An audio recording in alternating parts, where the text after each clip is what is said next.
es domingo en la playa para gente de buena voluntad, ¿no? Pois, Kierkegaard un día fixeron unha entrevista en El País semanal e ele definía a mesma maneira de definir a poesía. Se nos poníamos por estar aquí todo o día dando definicións da poesía. Moitísimos, se seguides un manual de literatura xa non nos conta. Cada poeta en realidade define a súa maneira. Entonces, Kierkegaard ia preguntarle que era para ele un poema. E a súa resposta foi esta. E eu quedeime con ela, porque me pareceu moi interesante. El dixo que un poema para ele era isto. Un poema é unha onza de chocolate. Algo pequeno, escuro e o máis gordo do mundo. E a mí parece unha definición da poesía que me valía perfectamente. Un poema, cando nos gusta, non todos, xa vos digo, nunca hai que obsesionarse con que nos guste todo. Pero un poema, cando nos gusta, é pequeno, escuro e o máis gordo do mundo. Poñemos un exemplo. Eu sempre digo que para falar de amor, cada un busca as súas palabras, non? Ti queres dicir algo bonito a alguén e dices, molasme mazo, quero te... Pero non nos saímos da vulgaridade, non? Entón, como dicir a alguén especial que é o máis grande para ti? A poesía. Buscar as súas palabras. Entón, eu sempre me acordo dos versos de Olga Novo. Entón, un día lendo a Olga Novo, dixo, ai, como non tengo? Dixen, perdón, vou dicir unha cacho cabrona, quitaxe unhas palabras que eu quería para decir a alguén que eu quero. Porque eran tan bonitas. E eu, cando liga ese poema de Olga Novo, soume que a poesía é unha onza de chocolate, algo pequeno, escuro e medio do mundo.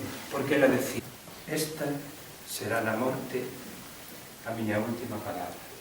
Na morte. O último que direi antes de morrer, non? Que dirá?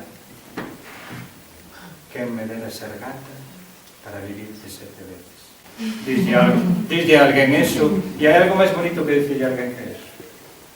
A mí non se me ocurre. De verdade que non me toco palabras máis bonitas que eso. A xente pensa que a poesía é sempre seria. Sí? E non, a poesía vale para insultar tamén. Ou para meterse con alguén. Eu, algún alumno un día que estaba ali que non me facía caso, usei un poema para meterme con ele. E dixenlle, se che dou unha hostia, das 7 voltas no calzoncillo sen tocar a goma. É un poema, non é meu. Eso é dun escritor que se chama Oleo, que fixo un libro que se chama Haiku. Entonces, que me digan a mí que a poesía non vale para nada, despois de todo isto.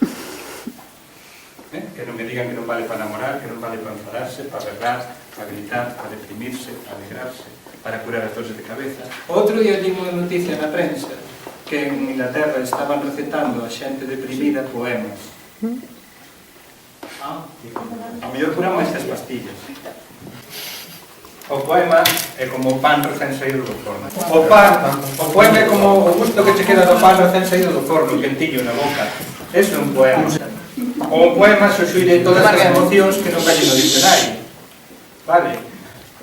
Cando un poema é bo, cando consigue expresar aquelas emocións que non sentimos e que non damos expresado con palabras, ata que leas lemos un poema. Que todos decimos, isto é o que eu quería expresar e nunca tiña palabras para expresar. As emocións que non veñen no diccionario son poesía. Un poema é o ruxido do silencio na selva das palabras. Un poema non está feito só de palabras, está feito tamén de silencios. Os silencios son as pausas que facemos entre as palabras. Vale? Saber guardar o silencio tamén é poesía. Un poema é levar o ceo dentro da boca. Ou un poema é escoitar o latexo do corazón das pedras. Un poema pon as palabras do revés. É como un calcetín que lle das a volta e al hop, as palabras volven a hacer. Un poema hincha a lingua como un globo ata que estoupa e reventan as palabras. Vedes que hai moitas maneiras de definir a poesía. Vale? E non son as que veñen no libro de texto.